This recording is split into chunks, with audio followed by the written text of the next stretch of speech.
بسم الله الرحمن الرحيم. صلى الله عليك يا رسول الله، صلى الله عليك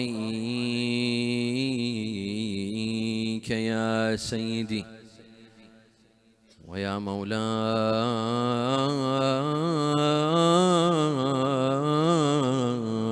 يا أبا عبد الله، يا رحمة الله الواسعة ويا باب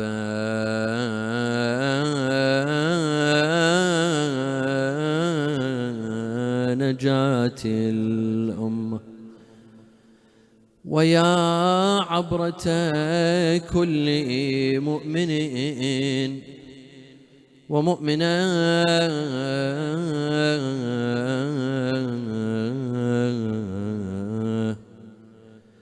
يا ليتنا كنا معكم سادتي فنفوز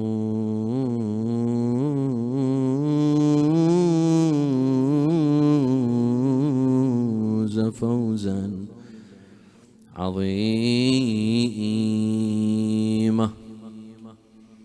أروحك أم روح النبوة تصعد من الأرض للفردوس والحور سجد،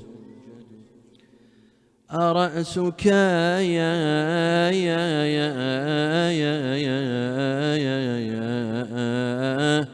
أم رأس الرسول على القنا بآية أهل الكهف راح يردد، أصدرك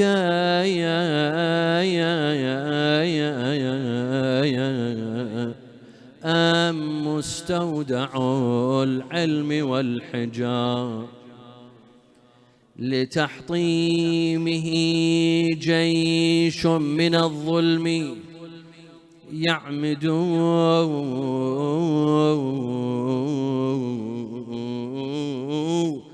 وشاركت الأرض السماء بشجوها، فواحدة تبكي وأخرى تعدد، وقد نصب الوحي العزاء ببيته عليك حدادا والمعزى يا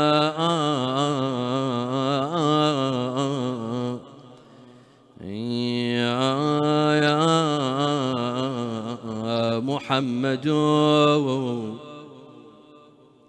وقد فأي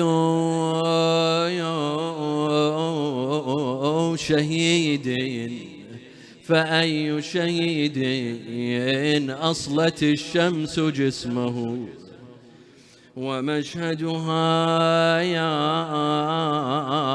من نوره متوقد، وأي ذبيح داست الخيل صدره، وفرسانها من ذكره تتجمد، خويا عقب صاويبك يرضوك، ولا راعى وحرم جدك ولا أبوك، خويا كنت حرزي وتحت الخيل داسوك. لا حول ولا قوة إلا بالله العلي العظيم. إنا لله وإنا إليه راجعون. أعوذ بالله من الشيطان الرجيم بسم الله الرحمن الرحيم قالوا ألم تكن أرض الله واسعة فتهاجروا فيها. Send aloud salawat ala Muhammad wa ali Muhammad.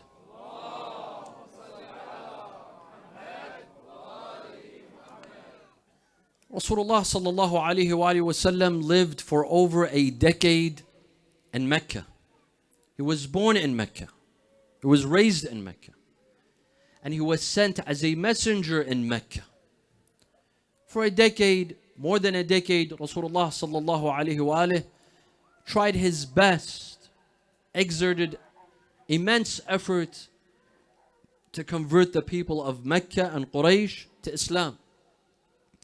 But after a decade in which Rasulullah sallallahu alayhi wa felt that he can no longer advance, he can no longer succeed, he had to migrate. And he was asked to migrate in order to find better opportunities, a better place to propagate for Islam and spread Islam. And hence Rasulullah sallallahu alayhi wa migrated from Mecca to Medina. And there he found a new opportunity. It was a new land, a new city, with new people who were welcoming of him and who received his message well, and they converted to Islam. Also, we see in Mecca that the early Muslims in Mecca who were persecuted, they were harassed, they were killed, their lands and property were taken away, they needed to migrate. They needed a safe haven. Rasulullah told them that in Abyssinia, in Al-Habasha, there is a just king by the name of Al-Najashi. Go to Abyssinia. And thus, over 40 of the mu'mineen, headed by Ja'far ibn Abi Talib, they moved to Abyssinia. They migrated for new opportunities to go to a new land and start a new life. Of course, after 8 years, they returned back to Al-Jazira Al-Arabiya. You see, my dear friends, Allah subhanahu wa ta'ala has created a vast land. He's created this vast earth. You might be born in London, but you don't have to stay in London your entire life. You might be born in Iraq, but you don't have to stay in Iraq your entire life. أَلَمْ تَكُنْ أَرْضُ اللَّهِ وَاسِعَةً فَتُهَاجِرُوا فِيهَا. The door of migration is always open. You can move from city to city, from country to country, from continent to continent. If you find yourself with better opportunities somewhere else, what is stopping you from moving, from migrating, from making starting a new chapter in your life? Many of us, we are migrants. Perhaps all of us are migrants. Those who came from Iraq or other places. Why did we migrate? Because we found a new opportunity. Many of us were persecuted. Many of us have martyrs in our families. Some of us have been to jail, were persecuted, our lands taken away, our money confiscated from us. So we migrated. We didn't have to live with oppression. We didn't have to live in severe conditions. We migrated. We came to the UK. There are some that went to Australia, New Zealand, America, Canada, all over the West. Today Muslims are everywhere. Followers of Ahlul Bayt are everywhere. Any city that you go to in the West, you will find the banner of Imam Hussain alayhi salam. And you will find the Majlis of Imam Hussain alayhi salam. And this is one of the benefits of migrating. That when we migrate, not only do we prosper as individuals, but we spread the name of Imam Hussain alayhi salam everywhere. And we take the banner of Islam with us everywhere. Same goes for Afghanistan. Once I give a lecture to our brothers from Afghanistan, I told them that the Taliban tried to eradicate you and eradicate Shi'ism in Afghanistan. They did exactly the opposite. Today, wherever you go, you find from the Afghani community. And wherever they went, they built a Hussainiyah and a masjid. And they delivered, just like Iraqis and Lebanese and other communities, They took with them the name of Imam Hussain everywhere. Exactly the opposite of what the Taliban and Al-Qaeda and ISIS and Wahhabis wanted. The Khoja community, those who were in Uganda under the rule of Idi Amin. Idi Amin was an oppressor. He was an oppressor. He was a tyrant who caused the Khojas to migrate from Uganda all over the world. Today you will find them in America, in Canada, in Europe, here in the UK, here in London, with their Islamic centers, with their Hussainiyas, carrying the name of Imam Hussain alayhi salam. Sometimes migration opens new doors, opens new opportunities. You're not stuck in one place. Allah subhanahu wa ta'ala might have brought you to life in Baghdad, but you don't have to live your entire life in Baghdad. Go and travel. You will find new opportunities, new challenges, new doors that will open for you. وصلوا على محمد وآل محمد.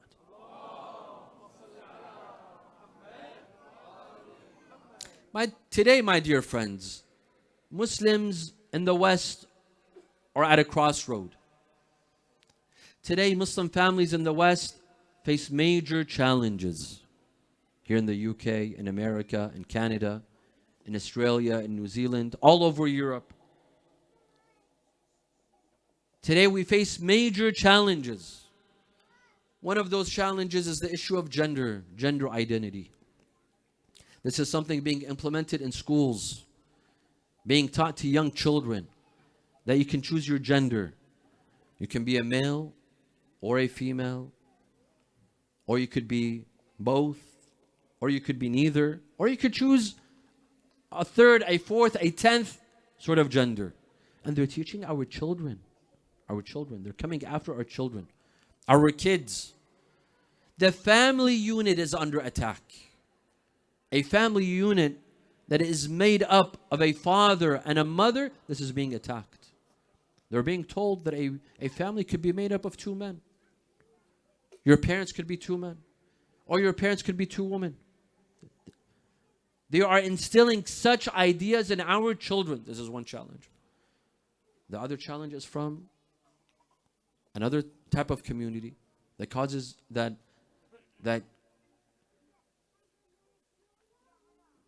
talks of same-sex marriage, men marrying another man, a man marrying another man, a woman marrying a woman. And they're legalizing this. They're fighting to make this legal and to desensitize us towards these issues. This is a challenge for us Muslims in the West. This is a challenge for my children and your children. How do we explain these things to our children? How do I explain this to my 5-year-old son or my 6-year-old daughter regarding gender or same-sex marriage? This is a challenge. In addition to the legalization of drugs and marijuana, this is very prevalent now. In the United States of America, in Canada, here in the UK, in Europe, they're legalizing. Previously, it was a crime. Today, it's legalized. Legalized. They say it's for medicinal purposes. No, today it's they're using it for recreational purposes. Our children are being in danger of using drugs. And the law allows them. The law allows them to do so. The problem of sexual freedom, complete sexual freedom. They're teaching this to kids. These are dangers, my dear friends. These are dangers in the West. So Muslims today are at a crossroad. And today there's a debate. There's a debate amongst our youth.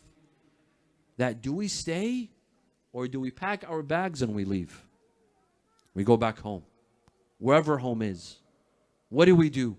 Today, many of our youth find themselves making a decision whether to stay here and face these challenges and have their children face these challenges.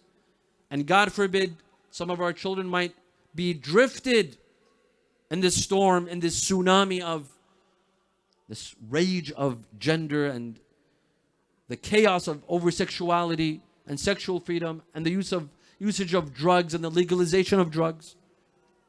Or do we pack our bags and leave? We go somewhere else. Here there's two views. And there's two perspectives. One says that we must stay, and the other says that we must leave.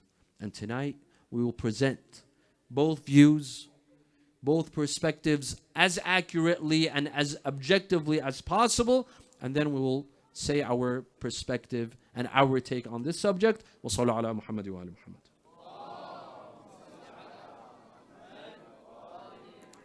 The first perspective says that we have to leave.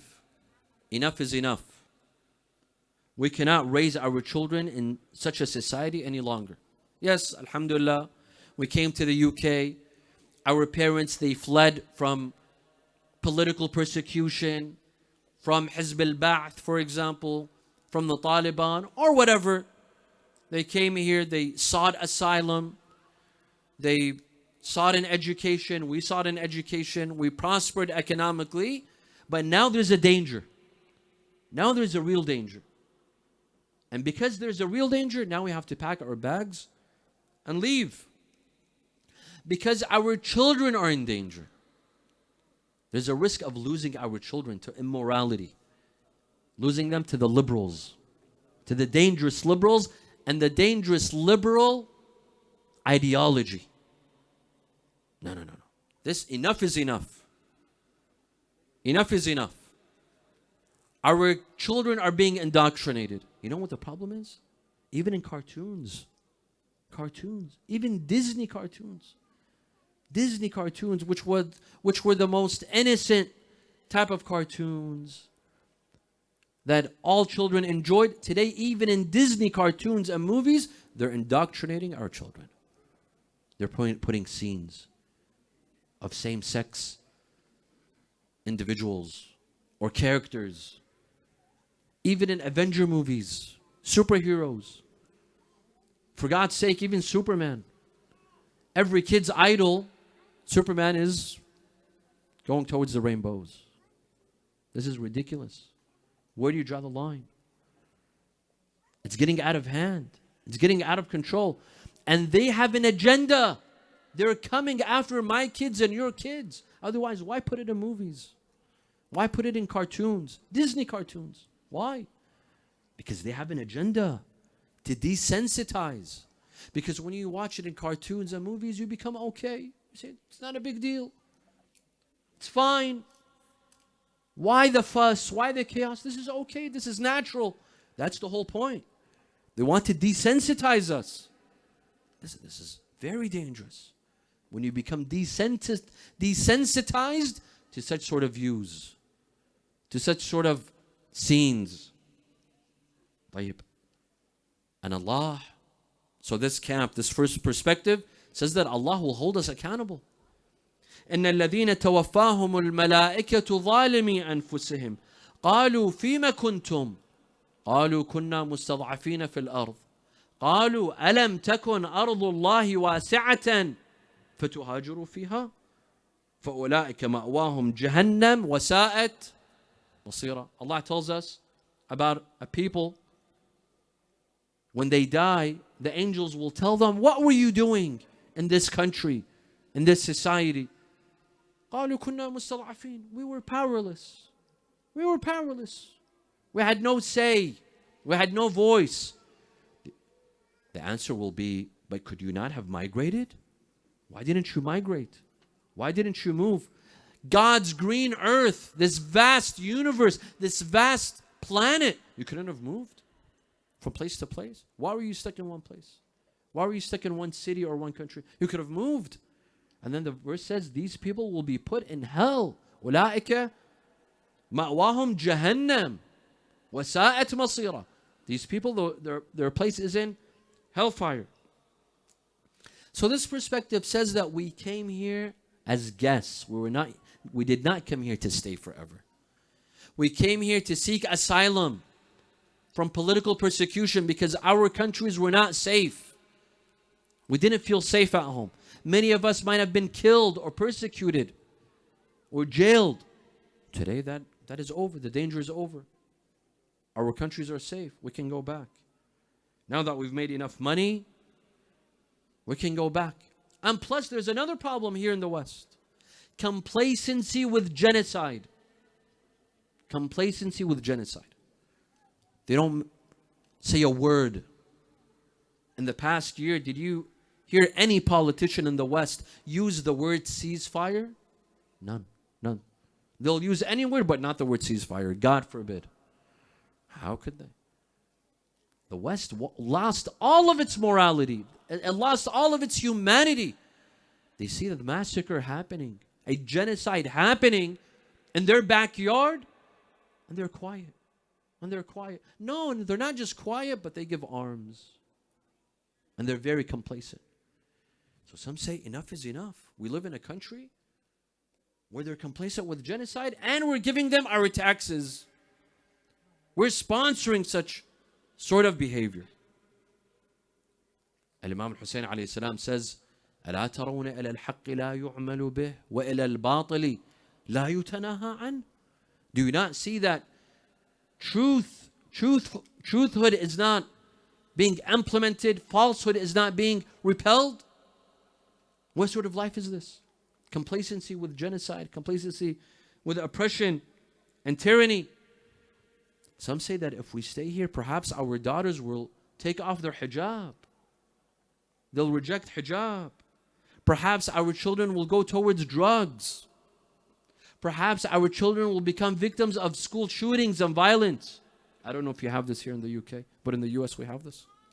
In the US, every once in a while, when a young man or a young woman, they're bullied at school, and this is a problem.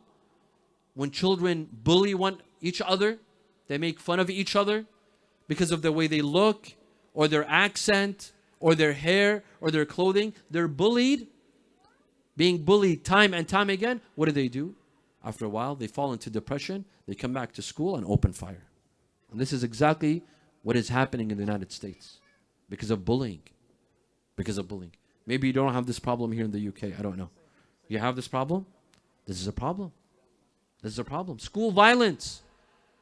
Perhaps my children will become victims of school violence and school shootings. We have to protect our children. I have to think not just of myself, my business, my wealth. Okay, طيب. What about my children? 20 years from now, 30 years from now. What about my grandchildren? If I'm struggling to have my daughter wear hijab today, imagine the struggle with my granddaughter and her daughter. What's the future of religion? The religion of my children, of my grandchildren, of my progeny. We have to think. It's not becoming safe any longer. I heard about Sweden. Sweden, we have brothers from the Netherlands joining us. Am I right? Ahlan wa sahlan bikum. And today, one of the sisters told me she's here from Norway. In Sweden, they're taking Muslim children away from their parents. Do you know this? They're taking them away from their parents. I was told that a 9-year-old girl went to school during the month of Ramadan fasting. And she did not feel like playing and having sports. She was a bit tired. They told her, "Why are you tired?" She said, "I'm fasting." They said, "Your parents are forcing you." She said, "No, my parents are not forcing me. I'm fasting by choice." They said, "No, your parents are fasting." They notified social services and they took the daughter away. This is one story out of hundreds of stories. I have heard that in Sweden they have taken away 65,000 Muslim kids from their families. Right here in Europe. A Western European democratic country. This is a danger. This is a danger. So this first perspective, they tell us it's becoming dangerous for us Muslims in Europe, in America, and Canada. We have to pack our bags and leave. Okay, where do we go? They say there are countries, I don't want to mention their names, in the Middle East. They're very advanced. They're very modernized. They're rich with oil. I won't say anymore. They have beautiful high-rise buildings.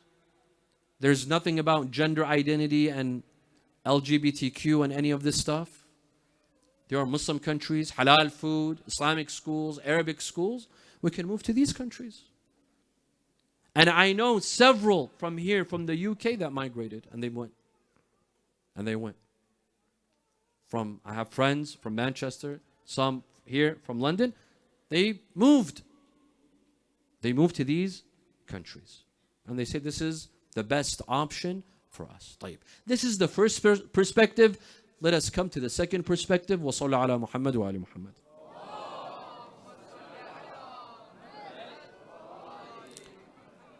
The second perspective, my dear brothers and sisters, they say, no, we are here to stay. We are here to stay. This is our home now. We are British. We're American. We're Canadian. We're just as entitled to these countries as the blonde, blue-eyed American, British, Canadian, Australian, European. We are here to stay. We're citizens of these countries. These are our homes.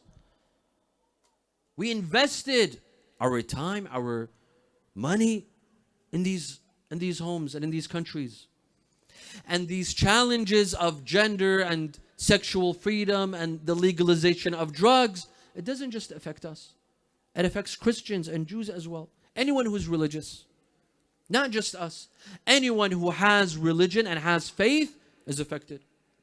But do you see Christians packing their bags and leaving? No. Do you see Jews packing their bags and leaving? No. So why should we leave? Why should we leave? These are issues that affect all of us. Not just Muslims. Not just Muslims. We have to stay and fight for our rights. Instead of submitting and giving up, let's work towards changing the policy in these countries in a democratic process, either by voting or participating in elections or sponsoring political campaigns, by lobbying. At the end of the day, these countries are democratic. They're not dictatorships. It's governments by the people, for the people. The people decide their fate and their destiny. It's not dictatorships. You can decide your own fate. You can have a say in policy making by running for office or by sponsoring campaigns or by lobbying. At least here we have freedom to practice our faith, our religion, our school of thought. We have Islamic centers, we have mosques, we have Husseiniyat. We practice our rituals freely. Did anyone ever ask us, hey, what are you doing? What is this latum that you're doing? It's against the law. No one ever tells us. Whatever you wish to do, you could do. As long as you don't break any laws, you don't hurt anyone, you're free to do what you want. You can practice your religion freely. Do you think you could do that anywhere else? Absolutely not. Here we don't need to practice taqiyya. Here we don't have to fear in the middle of a majlis or a masjid someone comes and opens fire on us. Or during Salatul Jum'ah someone comes and opens fire on us. Or is wearing a strap and explodes himself in the middle of our majalis. No. We have safety, we have security, we have freedom. As for back home, well, it's different. Where is back home? It varies from person to person. Back home, we don't have stability. Look at the events of the Middle East in the past 2 months. Is there stability in the Middle East? Where do you want to go? Which country? Bring me one country that has stability. Political stability, economic stability. There's safety. There's security. Which one? Which one has economic stability? Where you could find a good job and build yourself, build a business. Where? Our countries are behind. Their schools are behind. Hospitals are behind. The infrastructure is behind. Where do you want to go? You want to take your family, pack your bags, and take your children that grew up in the UK and have been accustomed to the schools and hospitals in the UK. You want to take them where? Where? And as for those Middle Eastern countries that we talked about, don't be a fool. Don't be a fool. You see, these countries, they've imitated the West in appearance. High-rise building. There's high-rise buildings in New York. These guys have high-rise buildings. There's a beautiful skyline in these countries. The best restaurants, the best roads, the nicest cars. But put this aside. Tell me about human rights. Do these countries believe in human rights? Do these countries believe in freedom? As a Shi'i, as a follower of Ahlul Bayt, can you practice your religion freely? Impossible. Impossible. Do you feel safe going to a masjid without someone watching you? Or without the fear of being deported, giving 24 hours or 48 hours to leave the country? Do you feel safe? This is a facade. This is a facade. They've imitated the West just in appearance. What about human rights? What about the rights of citizens? Of course, even human rights in the West, and it only applies to their own citizens. It doesn't apply to anywhere in the Middle East or people that are being massacred or where genocides are taking place. So these guys have imitated the West in appearance, but in reality, they're nothing. They give you an image of technology. They're being advanced, but not advanced in human rights and in democracy. They don't even believe in democracy. Where do you want to move? Where do you want to go? Where do you want to move? I have friends that live in such countries. Years pass and they don't set a foot in a masjid or a Husseiniya because they're afraid. Because they're afraid of being asked, of being deported, of being watched. What sort of life is this? And it's these same countries, it's these individuals that say we can't live here. Why? Because of complacency with genocide. Guess what? Those countries were the first to normalize. Are you joking? Those guys were the first to normalize. Go and see them. Go see who's walking over there. You think you have rights over there or political freedom? Do you think you could criticize the ruling body or the family that is in charge ruling? Absolutely not. So where do you want to move? My dear friends, here we have a duty to spread the name of Imam Hussain and spread the name of Islam, and we've done so. We had the freedom to do so. We have a duty and we have an opportunity as well. And I know several families, my dear youth, listen to this. Those of you that are contemplating moving, packing your bags and leaving. I know several families that went, they packed their bags and they went. After 3 years, they came back. After 4 years, they came back. After 2 years, they came back.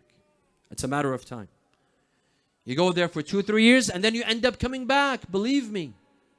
You end up coming back. And if you don't come back, your children will come back. Because those countries, they're sending their kids to study at universities. Here in the UK, you're taking your children to study over there? Is that logical? Does that make sense? So even if you end up going, your children come back. And that defeats the purpose of moving. Because you moved because of your children. You moved because of your children. And do you think that there's no dangers in the East, in the Middle East? The Middle East is paradise. It's utopia. It's the land of Islam and everything is Islamic. You don't think there's dangers in the Middle East? Right now, as I speak to you, we're in the time of Christmas, right? Come and look at the Christmas trees in Iraq. No, not in Iraq. In Karbala. We have Christmas trees, believe me, bigger than any Christmas tree here in London. Have you seen the Rockefeller Center in New York with a big Christmas tree? We're almost up to that standard in Karbala. In Karbala. There's a love and infatuation for the West back home in the East. Don't think that everything is jolly in the East and in the Middle East and that everything is perfect and everything is Islamic. No, there's dangers there as well. There's peer pressure. There's drugs. There's also problems. There's love for the West. Have you seen the hairstyles when you come to Iraq? You won't see anywhere else in the world. And even hijab is deteriorating, unfortunately. Even hijab in Iraq and in the Middle East, it's deteriorating. This is a problem. This is the second perspective. And finally, I'll present my humble take on this subject. وصلى على محمد وعلى محمد.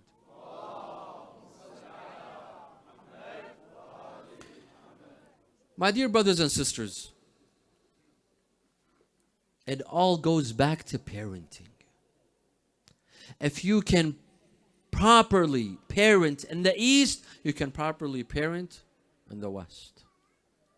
It's about fulfilling your duty and your responsibility towards your kids. Last night we talked about responsibility, having a sense of responsibility. It all goes back to parenting, tarbiyah. You can live wherever you want, any part of the world. But if you fulfill your obligation as a father and as a mother, and you care for your children and you educate them properly, you supervise them, you monitor them, you teach them Islamic values, live wherever you want. You can live in Las Vegas. You know there's an Islamic center, a Shi'i Husseiniya in Las Vegas. We have Shi'i families in the city of Las Vegas. But they've preserved their children. They have religious children. Because it goes back to tarbiyah. It goes back to parenting, proper parenting.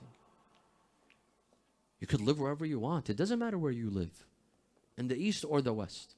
It doesn't matter what they teach at school. What matters is what they learn at home. What are they learning from their parents? What are the values that they're learning at home?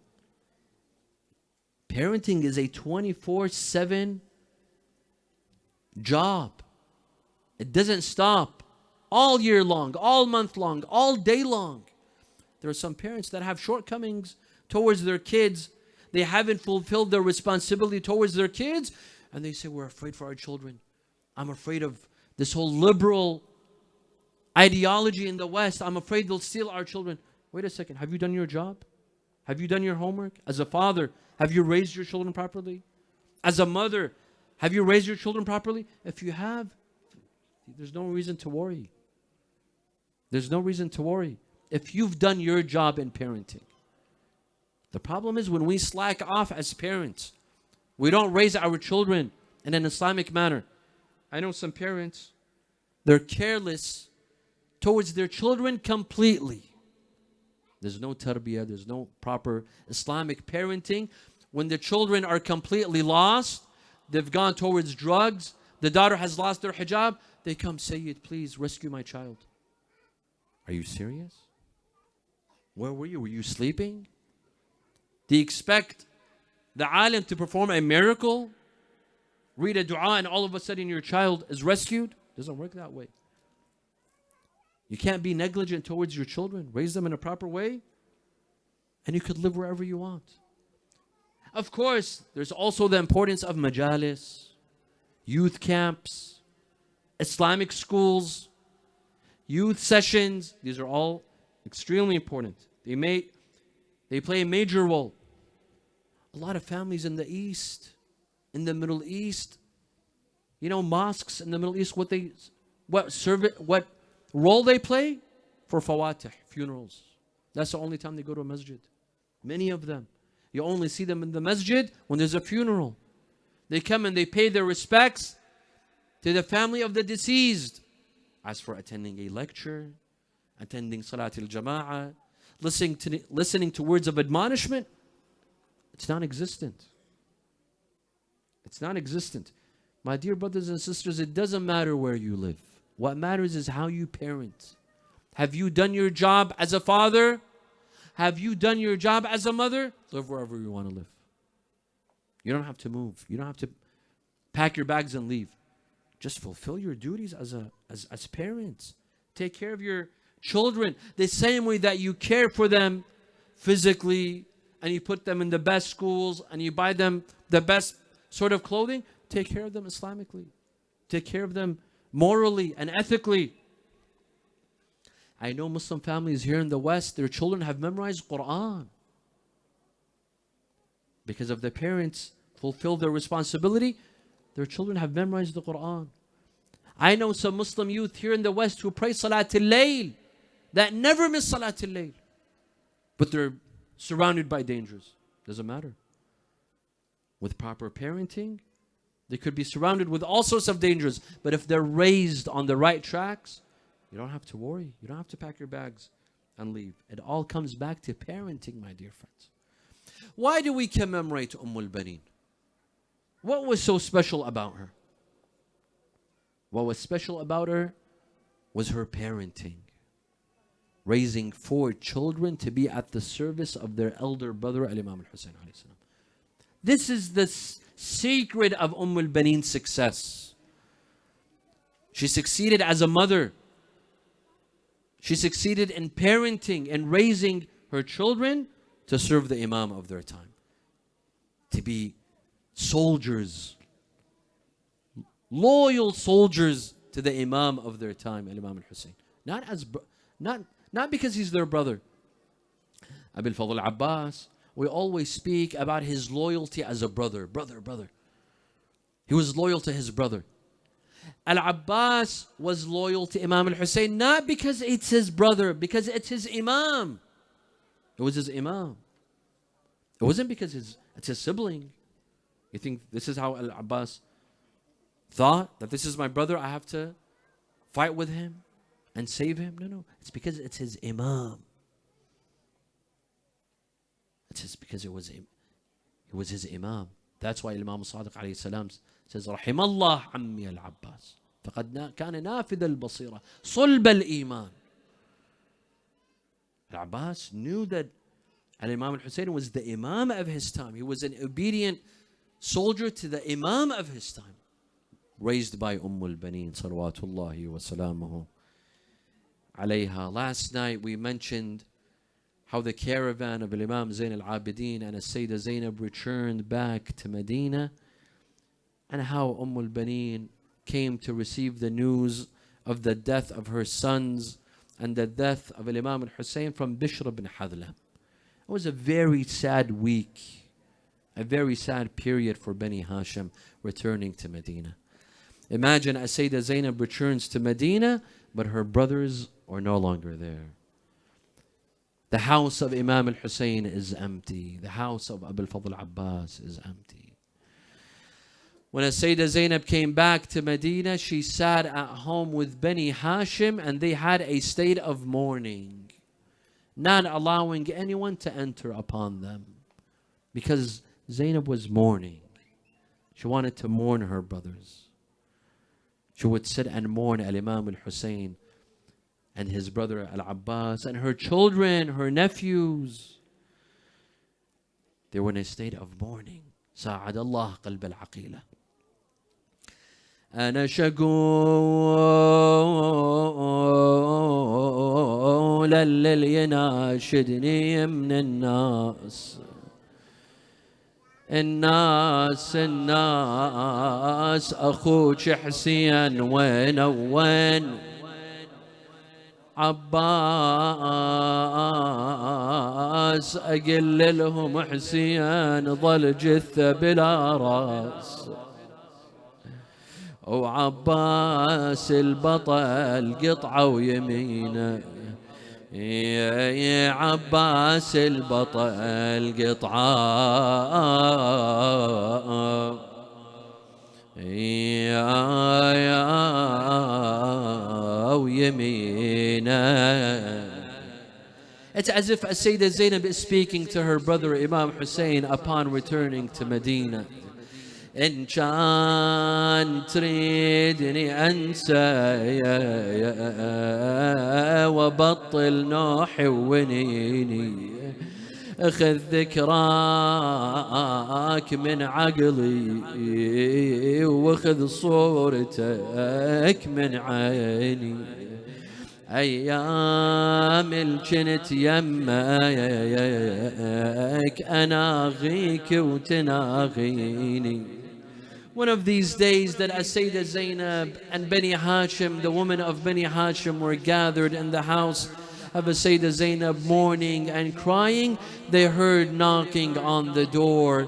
They went and they said, Zainab fi aza, nahnu fi aza, no one is allowed to enter.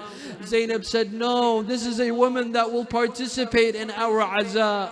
هذه شريكتنا في العزاء. This is Ummul Baneen, allow her to enter. As soon as Ummul Baneen, she entered the house, Zainab saw her, she started saying, Wa akhah, wa abbasa. Ummul Baneen returned the cry, she said, Wa waladah, wa Husayna. صاحت بصوت يا فقد الأحباب، والله شو موحشة يا دار الأطياب. ساعة وسمعني الصرخة على الباب، أنا مع عباس جيت لا تفترين. بجت زينب وصاحت يا حزني، لفت أم البنين بظهر محني، تصيح بصوت يا حسين يا ابني. Historians say that Baneen had the desire to come to Karbala to visit the graves of her sons and visit the grave of Imam Hussain, but she never had the opportunity. Instead, she would come to Baqi'. She had made 4 figurative graves for Al-Abbas, Abdullah, Ja'far, Uthman, 4 graves in Al-Baqi'. She would come and sit next to these graves and mourn her children, mourn her sons. It's as if she would say, لا قاف على درب الضعون وسايل اللي يرحون ويجون، حرمة وغريبة لا تقطعون، ولدياركم يمتى تعودون. كل من لها بيت الدعاء، كل من لها يا غياب يلفون، وانا غايب باللحد مدفون. لا حول ولا قوة إلا بالله.